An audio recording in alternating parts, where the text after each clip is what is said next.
salamat sa ating Panginoon. Ang lahat ating pong tatalakayin ay pinamagatang pong real strength. At masusumpungan po natin sa 2 Corinthians chapter 12, 9 to 10. 2 Corinthians chapter 12, 9 to 10. And he said unto me, My grace is sufficient for thee, for my strength is made perfect in weakness. Most gladly, therefore, I will rather glory in my infirmities, that the power of Christ may rest upon me. Therefore, I take pleasure in infirmities, in reproaches, in necessities, in persecution, in distresses, for Christ's sake. For when I am weak, then I am strong. Hallelujah. So talagang ang weakness, kabaligtaran niyo sa ang daigdig mga kapatid ay naghahanap ng kapangyarihan. Many are obsessed with power, wealth, the good life, to follow the dream, to be someone being talked about and highly honored by many. Be somebody, no? To have somebody to be jealous about. And these things give them strength. They become strong through the worship of many. Maraming tao ganyan ng kahit yung mga hindi, kumbaga parang ignorant ka sa mga bagay na yon, pero yun ang gusto kailangan. Yung bang ikaw ay sikat, hindi ikaw yung tagasunod, ikaw yung nagpapasunod. Ganun lang doon. Ikaw yung tinitingala. Pero ganun din naman sa ating mga Kristiyano, mga kapatid. Kahit sa earthly kingdom ng Diyos o sa churches, ganyan din. Meron din ganyang mga damdamin kasi tayo ay tao. Kumbaga meron tayong dating pagkatao na kuminsan ay nakakasingit na nangungusap sa atin. At yung mga desires kuminsan natin ay hindi galing sa Panginoon, kundi galing sa pag-ibig natin sa ating mga sarili. Even in katulad nga rin sa mga kinukot sa scriptures, kumbaga sa nakakapagbigay ng parang lakas eh. Siyempre, kinukot ang scriptures, pero kuminsan ang dating sa iba ay hindi mainam. Paris ng mga bagay na ito, no? Sample tayo, Philippians 4:13. I can do all things through Christ which strengtheneth me. Kumbaga sa magagawa natin ang lahat. Pero pagdating naman sa actual, experiential, practical, hindi naman nila magawa. Hindi naman nila mapatunayan yung kanilang kinote. Kasi hindi naman sila si Paul eh. Kumbaga sa masarap i-quote yun dahil quote ni Paul. Kaya sinabi niya, I can do all things. Hindi niya sinabing we can do. No, sa Isaiah 54:17, sabi dito, no weapons that is formed against thee shall prosper, and every tongue that shall rise against thee in judgment thou shalt condemn. This is the heritage of the servants of the Lord, and their righteousness is of me. Mga kinukot po natin yan, magagandang mga pananalita. Hindi ko na ipagpapaliwanag yun, mga kapatid. Ang isa lang na magkukuha natin doon sa ngayon, yung righteousness is of me. Ibig sabihin, ang ating katuwiran o ang ating kabutihan, yung righteousness, yung pagiging matuwid, tama, ay mula sa ating Diyos. Mamaya papaliwanag natin yun. Mark 16:16-17, and these signs shall follow them that believe. In my name they shall cast out devils, they shall speak with new tongues, they shall take up serpents, and if they drink any deadly thing, it shall not hurt them. They shall lay hands on the sick, and they shall recover. kapatid, yun ang mga kinukot ng mga Christians. Kaya lang minsan pag dumarating naman sila sa mga tagpo na magagamit nila itong mga to, ay hindi naman nila magawa. No? Kumbaga, biro mo, no? Kasi itong mga bagay na ito mga kapatid, nakaraan na yan eh.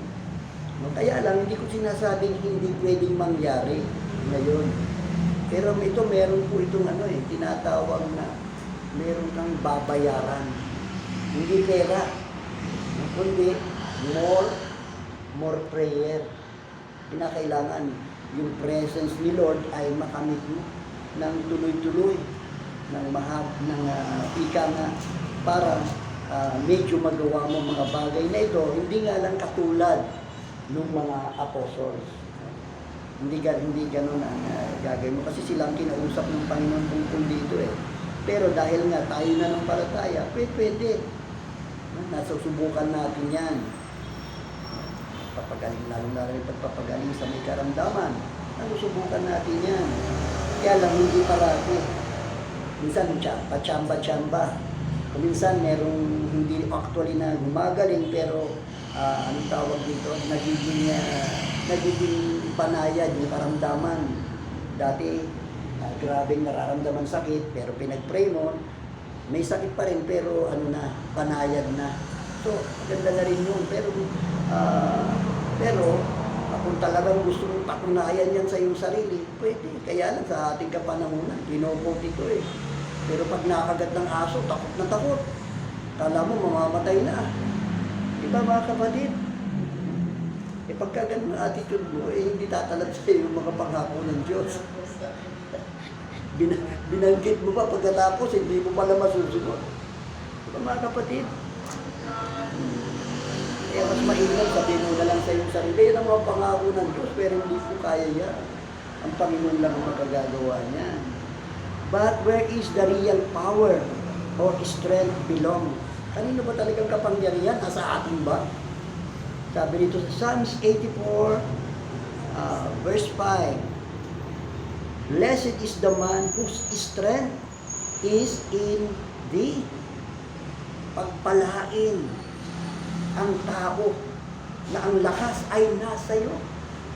Ibig sabihin, hihiramin natin sa Panginoon, hihiram natin ang lakas natin sa ating Diyos na buhay, hindi sa atin, hindi sa sarili nating kalakasan. No, sa Psalms 22:19, ito rin ang sinasabi, But be not thou far from me, O Lord, O my strength, haste thee to help me. Yun ang sabi ni David, prayer ni David. O my strength, alam niya nung napatay niya yung leon, nung bata pa siya. Napatay niya yung bear, diba? Napatay niya si Goliath. Alam niya na hindi sa kanya ang lakas, kundi sa Panginoon. O marunong siyang tumira, pirador, ika nga. Pero ang Diyos ang nagpatama at ang Diyos ang nagbigay lakas sa batong yun para mapatay ang dambuhala.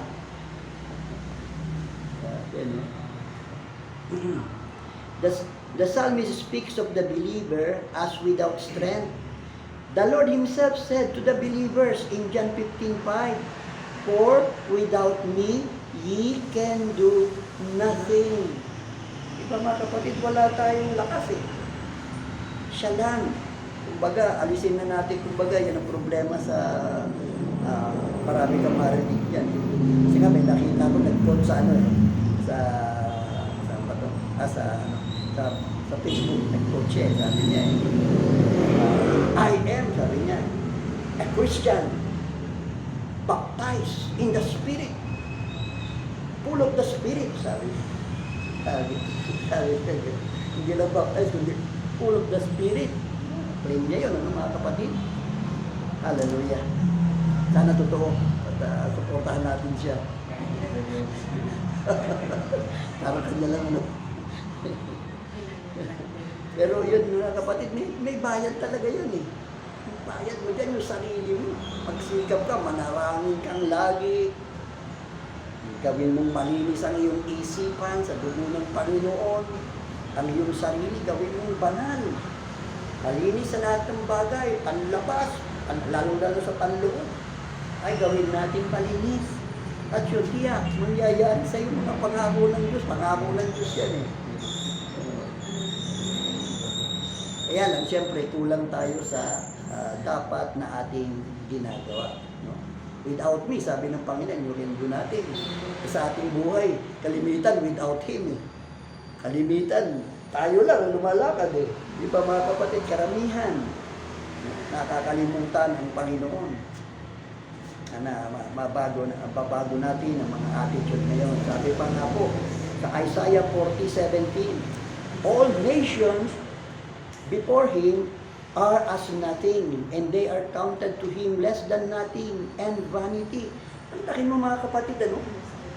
Anong may pagmamalaki natin samantalang ang lahat ng mga bansa ay parang wala sa Kanya. Counted as nothing. Bali wala. Kasi dati namang wala eh. Nagkaroon lang dahil ginusto ng ating Diyos. And vanity. Lahat ng mga ginagawa ng tao. Yung pag-akyat natin sa buwan. No? Paggagawa ng mga, kung ano-ano mga kamangha-manghang bagay, mga AI. No? Nakakamangha ang ginagawa ng tao. Pero sa ating Panginoon, wala yun. Wala sa Kanya. Hindi mo siya mapapabili.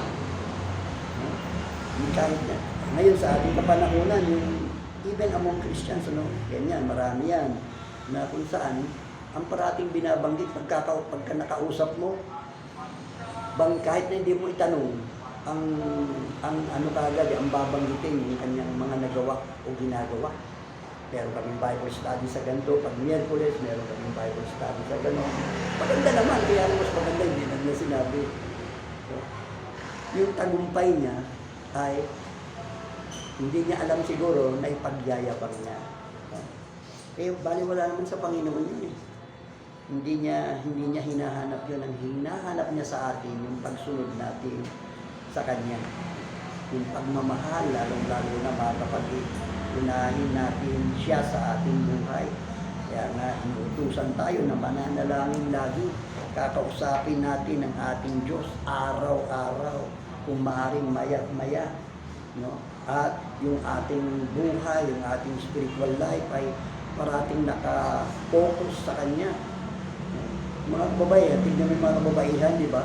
Minsan, tatlong ginagawa, nagagawa nila.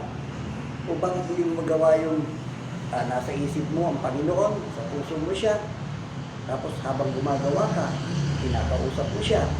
Gagawa naman yun eh. Hindi imposible mga kapatid. Kaya lang paminsan, concentrate tayo.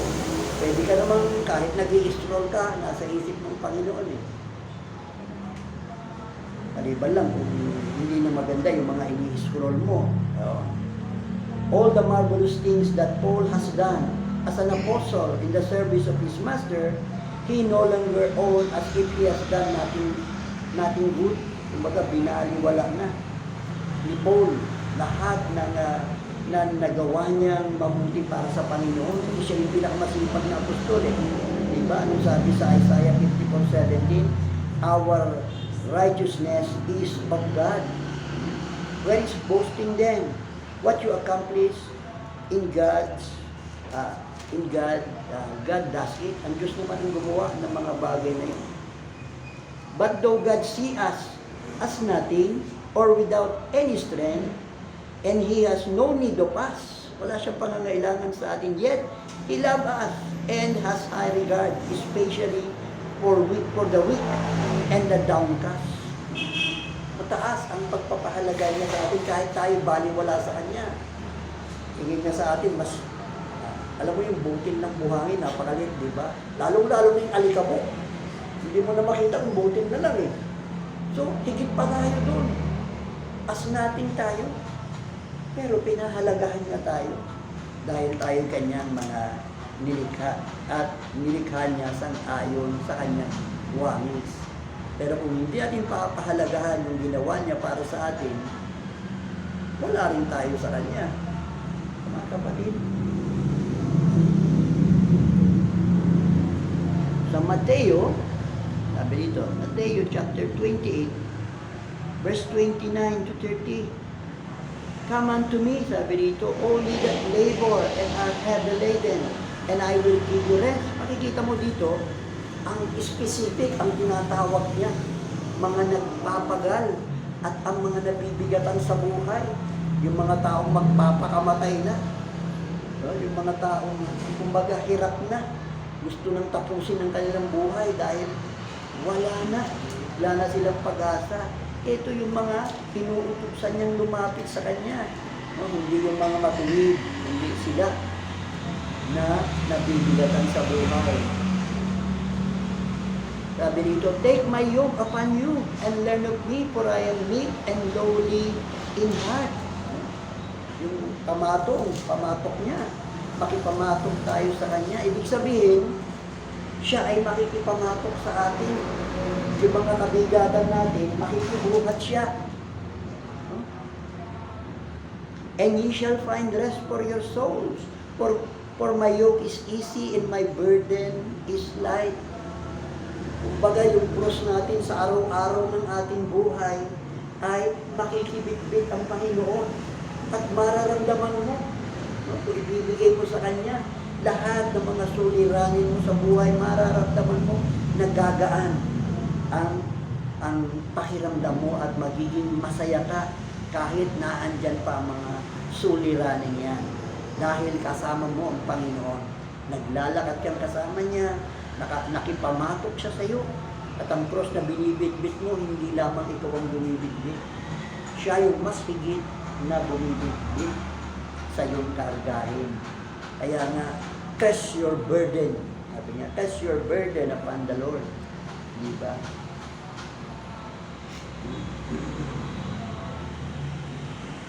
God's grace or unmerited favor, we do not deserve. Hindi tayo deserve sa mga biyaya niya. But Christ offered it freely. And this grace, we can find only in Christ and in none else. Itong biyaya na ito, na libre, ito yung lakas niya eh. Yung grace nagiging perfect strength para sa atin dahil sa kanyang mga biyaya. Now, my brethren, the grace or the strength that Christ gives, although free, yet it is like a door that cannot be unlocked by a wrong key. Diba? Yung pinto, pagka mali yung key mo, hindi mo talaga mabubuksan yan. Kailangan tama yung iyong susi. At ang susi niyan, mga kapatid, ay ang pagbabago natin.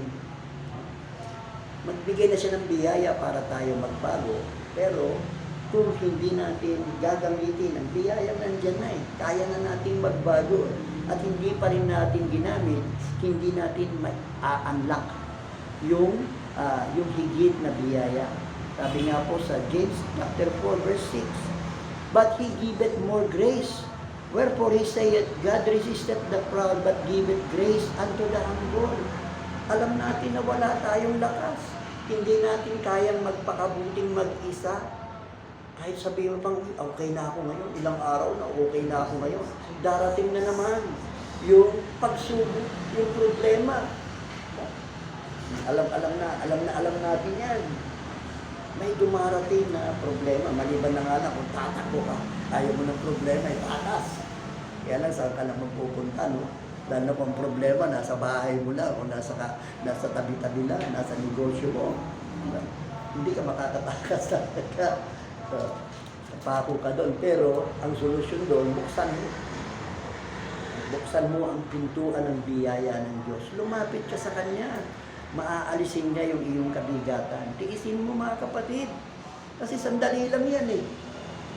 Hindi mo na mamalayang tapos na pala. At naandyan na ang Panginoon. Hindi lahat ng problema naandyan palagi. Di ba mga kapatid? Ang baha dumarating. Pero huhupa rin yan eh. Ang bagyo dumarating. Pero matatapos din yan. Di ba? Ang ulan na matagal ay dumarating. Minsan nagbibilang ka ng araw na madilim at hindi ka makalabas dahil sa lakas ng ulan. Pero titigil din yan at muli sisikat ang araw. Mga kapatid, natatapos ang mga problema. Kaya harapin natin yan ng kasama ang Panginoon. I-prompt mo siya, wala kang lakas eh. Ikaw nang bahala. Hindi ko kayang sulbin ang problema ko, Panginoon. Ikaw na ang bahala, Panginoon. Lord, yung mga karamdaman ko, hindi ko alam kung paano gagaling. Ikaw na po ang bahala. Wala po akong kakayahan, Panginoon. Lord, huwag mo po akong pababayaan. Di ba mga kapatid, ikaw ang aking lakas, o aking Diyos. Lord, sa karunungan, Panginoon, kung hindi mo ako tuturuan, paano ko mauunawaan ang iyong salita? Panginoon, kung hindi mo ako ikikilusin, paano ako makakagawa ng buti? Panginoon, kung hindi mo ako pagpapalain, paano ako mabubuhay, Panginoon? Mga kapatid, napakarami. Sabi nga, ang pasasalamat natin sa Diyos sa araw-araw, marami. Sumikat lang ang araw, nagpapasalamat tayo sa Diyos.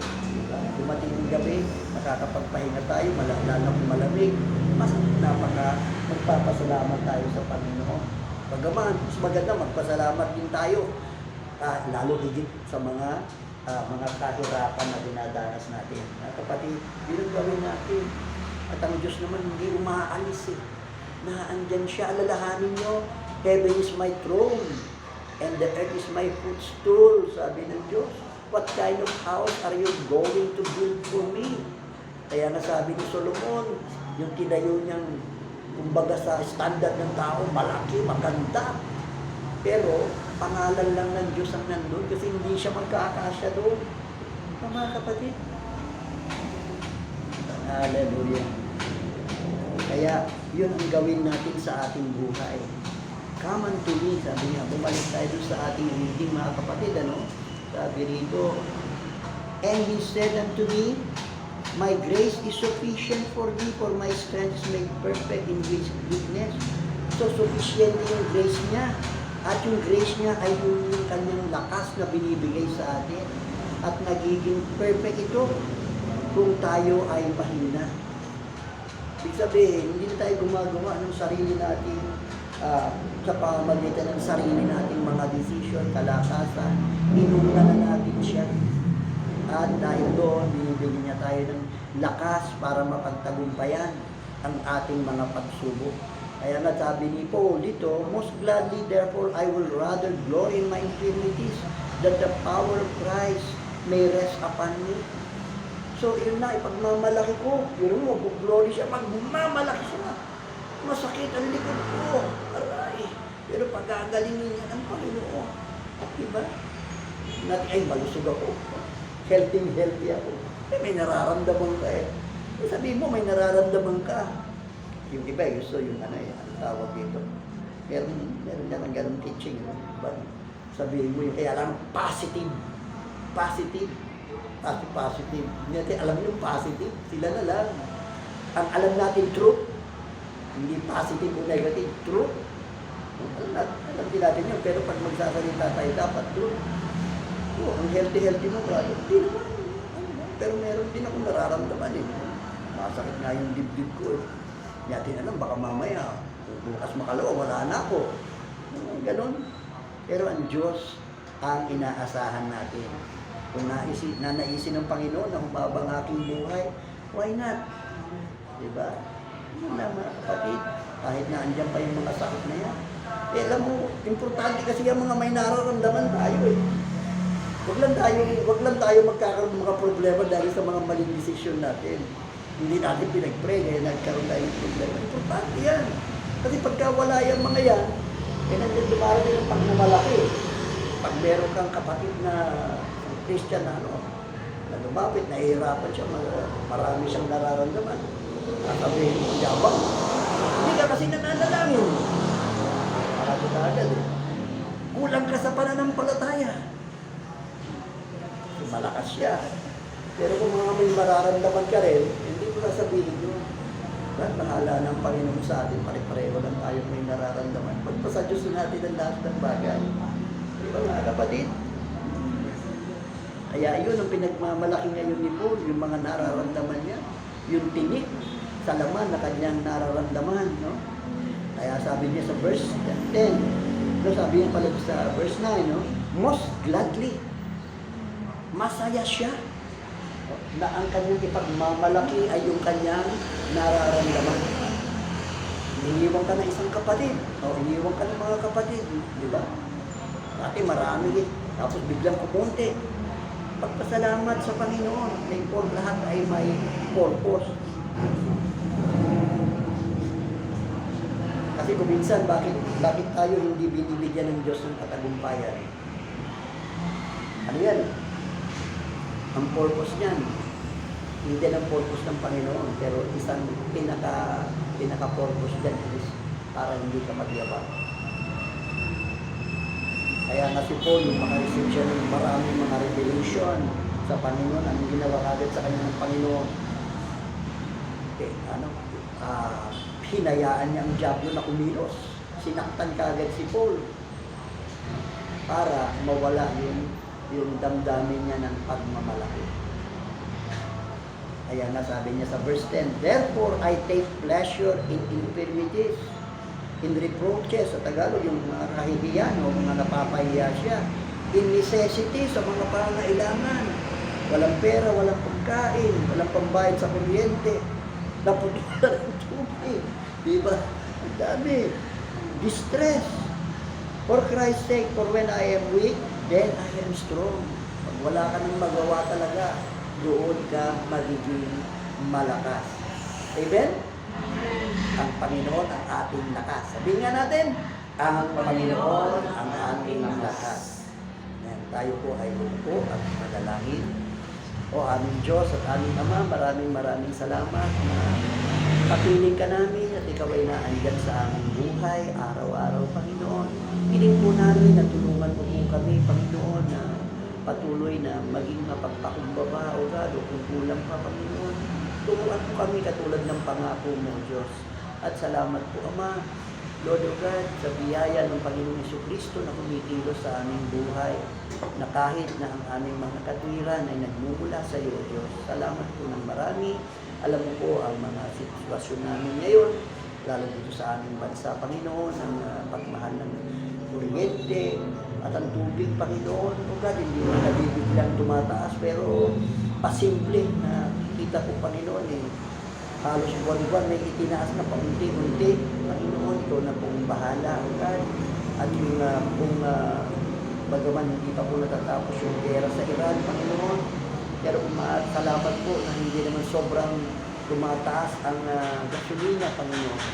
At nawa man natin yung ganyan yan at yung maaari, Panginoon, Lord of God, na kahit hindi pa natatapos ang gera doon, ay mabuksan na ng lubusan ng Strait of Hormuz, Panginoon. Wasakin mo na, Panginoon, pamamagitan ng lakas ng pwersa militar ng Amerika at ng iba pang mga kaalyado, Panginoon. Wasakin mo na po ang lakas ng Islamic Iran, Panginoon. Ang kanilang mga weapons ay mawala na. Mawasak na po lahat, Panginoon. Nawala na po silang paglaban. Lord of God, maraming salamat po. Umaasa po kami. Pangalagaan mo po kami, Panginoon. Pagalagaan mo rin po ang aming bansa, Panginoon. Lalong-lalo na po ang mga mahihirap na umaasa, Panginoon, sa kakarampot ng mga kita, Panginoon, para mabuhay. Nawa, O God, baguhin mo, Panginoon, ang sistema ng mga negosyante, mga dambuhalang negosyante, Panginoon, na isaalang-alang nila, Panginoon, ang kanilang mga kababayan, Panginoon. At nawa, O God, ay makontento sila sa malaking kita na, hindi yung sobrang laki, Panginoon.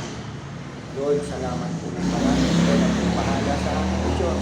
At pagalingin po kami sa anumang karamdaman na aming nararamdaman ngayon, O God. Sa pangalan ni Jesus ang aming panalangin. Amen.